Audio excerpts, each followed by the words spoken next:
నమస్కారం. నేను రమారావి. ఒంటరితనం ఇది ఒంటరిగా ఉన్నవాళ్ళనే గాదు, గుంపులో ఉన్న వాళ్ళని గూడా బాధిస్తూ ఉంటుంది. మన భావాలు ఇతరులు అర్థం చేసుకోరు. మనకంతా సమాజం, కుటుంబ సమాజం ఉన్నా, ఆఫీస్‌లో జనం ఉన్నా, స్నేహితులున్నా కూడా మనకు భావాలు వాళ్ళకి అర్థం కావు. మన బాధేంటో వాళ్ళకి అర్థం కాదు. అర్థం చేసుకోరు. ఇతరులకి అర్థం కాని బాధలు ఉన్నప్పుడు మనకి మనం ఒంటరిగా మిగిలిపోయామని అనిపిస్తుంది. ఎవ్వరు నన్ను అర్థం చేసుకోవట్లేదు. నాతో ఎవరు అడుగు కలిపి ముందుకు రావటం లేదు. నేను చెప్పింది వింటల్లేదు. సహాయంగా ఉండట్లేదు.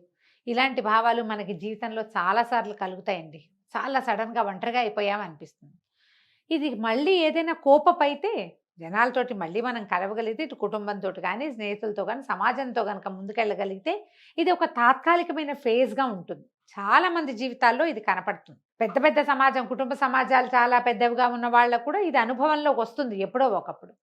అది కాకుండా నిజంగానే ఒంటరిగా అయిపోయిన వాళ్ళు, ఫ్యామిలీ ఎక్కువ మంది లేకపోవటం, తర్వాత భర్త చనిపోవటమో లేదా భార్య చనిపోవటమో, ఎక్కువగా ఆడవాళ్ళైతే దీనికి గురవుతారు. మగవాళ్ళు ఏదో పని చేసుకుంటూ ఉంటారు. స్త్రీల కోసమే ఇది చెప్పాలని అనుకుంటున్నాం. భర్తలు చనిపోవటము, లేకపోతే సెపరేషన్ అవ్వటము, సెపరేట్ అయిపోయాక పిల్లల కోసం మళ్ళీ ఇతరత్రా వివాహాలు అవి ఆలోచించకుండా పిల్లల్ని ముందుకు తీసుకెళ్ళటమే లోనే వీళ్ళు దృష్టి పెట్టుకుని ఉండేవాళ్ళు. లేదా ఎప్పటికీ వివాహాలు కాకుండా ఫ్యామిలీతోటి పెద్దగా సంబంధ బాంధవ్యాలు లేకుండా ఒంటరిగా ఉండిపోయేవాళ్ళు. వీళ్ళు ఈ ఒంటరితనాన్ని ఎలా జయించాలి? నాకెవ్వరు లేరు, తోడు లేరు, చెప్పుకునేందుకు అమ్మ లేదు.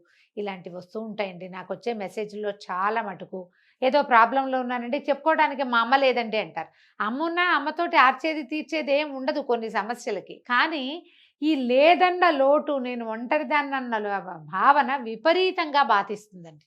అందరూ ఉన్నా కూడా ఒంటరిగా ఉండేవాళ్ళు అక్క, చెల్లి ఇద్దరుంటారు. అప్పుడు కూడా వాళ్ళకి ఒకళ్ళతో ఒకళ్ళకి పడదు. నేను లోన్‌లీ ఫీలింగ్‌లో ఉంటాం. మనకే లోన్‌లీగా అనిపించడం ఎప్పుడూ సహజమే కొంతమందికి.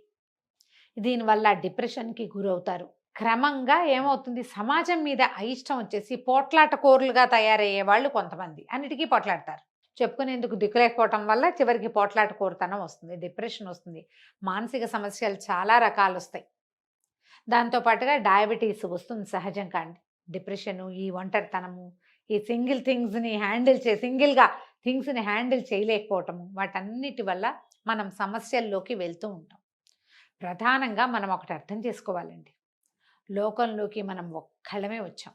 మనతో పాటు ఎవ్వరు రారు. వెళ్ళేటప్పుడు కూడా మనం ఒంటరిగానే వెళ్తాం. ఈ మనం పెంచి పోషించిన సమాజం ఏది మనతోటి రాదు. మనం సంపాదించింది రాదు. మనం పెంచిన వాళ్ళు రారు. మనల్ని పుట్టించిన వాళ్ళు రారు. మనకు మనమే వెళ్తాం. ఈ మధ్యలో ఉన్నదే డ్రామా అంతా అండి. ఫస్ట్ ఆఫ్ ఆల్ నేను ఒంటరిదాన్ని అనే భావాన్ని జయించండి మీరు. అందరికీ జీవితం ఒకే రకంగా ఇవ్వదు. ఒక్కొక్క జీవితం ఒక్కో రకంగా ఉంటుంది. మన రకం ఇది. మనం పిల్లల్ని పెంచుకుంటున్నాం అనుకుందాం. పిల్లల్ని పెంచుకునేటప్పుడు పిల్లలు కొంత పెరిగే వరకు వాళ్ళు మనతోటి ఉంటారు. కొంచెం పెరిగాక వాళ్ళ సమాజం వేరవుతుంది. వాళ్ళకి సర్కమ్స్టెన్సెస్ మారతాయి కదా! పిల్లలు పెద్ద క్లాసులకెళ్ళేసరికి వాళ్ళకి ఫ్రెండ్సు, సర్కిలు, వాళ్ళ కెరీరు, వాళ్ళ తాలూకు బంధువులు అనకూడదు. ఏమనాలంటే పార్ట్నర్సు, రకరకాల ఐడియాస్ వస్తాయి. వీటి వల్ల వాళ్ళతోటి మనకి సెపరేషన్ వస్తుంది. అందుకని పిల్లల మీదే పంచప్రాణాలు పెట్టుకుని ఉండే ధోరణి కూడా తప్పే. దీనివల్ల ఏంటంటే పిల్లలెప్పుడు మనకు ఆన్సరబుల్‌గా ఉండాల్సిందేనని భావిస్తాం.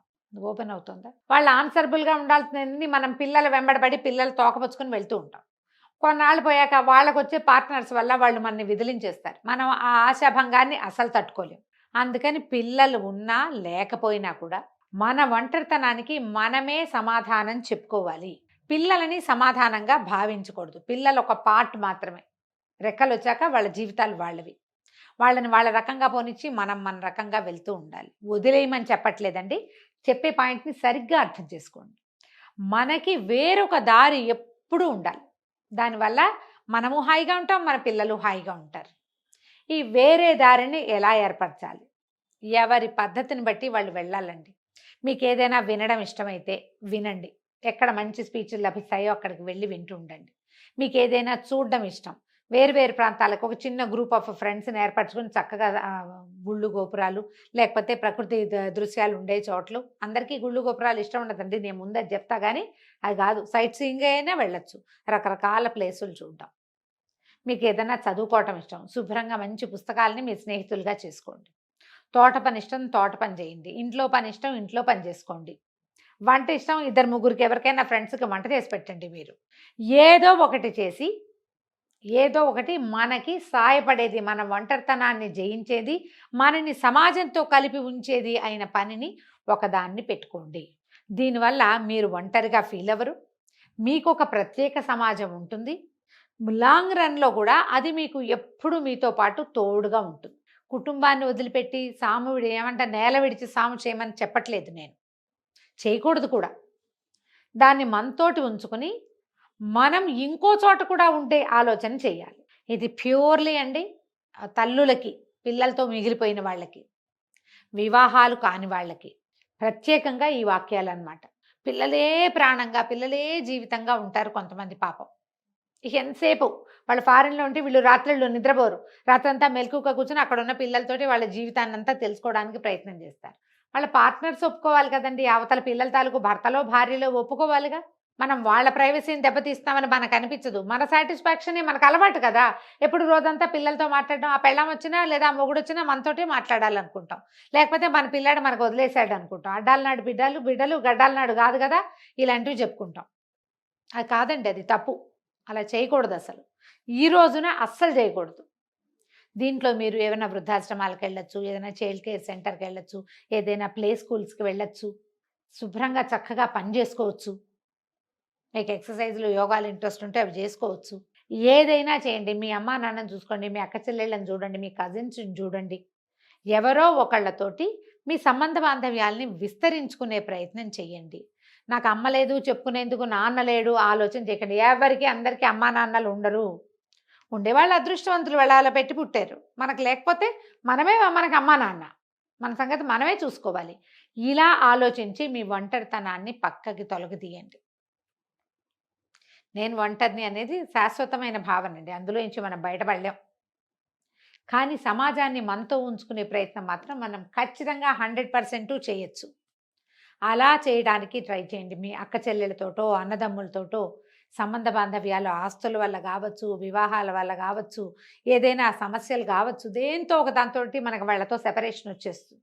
అప్పుడు మనకి దగ్గరలో ఉన్న వాళ్ళతోటి మనం స్నేహ సంబంధాలు నెరిపితే గనక ఆ లోటు పూర్తిగా తీరదండి. లోటు పోదు పూర్తిగా. కానీ గ్యాప్స్ కవర్ అవుతాయి కొంత. ఆ గ్యాపులు కవర్ చేసుకొని ఈ ఒంటరితనం అనే బ్రహ్మరాక్షసికి చిక్కకండి మీరు. దానికి చిక్కితే నేను ముందే చెప్పా కదా, బోలెడన్ని రకాల సమస్యలొచ్చేస్తాయి. ఈ సమస్యల వల్ల మీరు బాధపడతారు, ఇతరత్రా మీ చుట్టూతా ఉన్న ప్రపంచాన్ని కూడా బాధిస్తారు. అందులోకి వెళ్ళకండా ఒంటరితనాన్ని జయించటానికి ఏం చెయ్యొచ్చో చూడండి. ఇందులో అసాంఘిక కార్యక్రమాలకి వాటికి పాల్పడొద్దు. అనైతికమైన చర్యలకి దిగద్దు. పూర్తిగా సాంఘికమైనది, నైతికమైనది, మనకి ఇహానికి, పరానికి కూడా ప్లస్ అయ్యేది ఏదైనా ఉంటే వాటిని సెలెక్ట్ చేసుకొని వాటితోటి మీ ఒంటరితనాన్ని దూరం చేసుకోండి. ఆలోచించి చూడండి. నమస్కారం.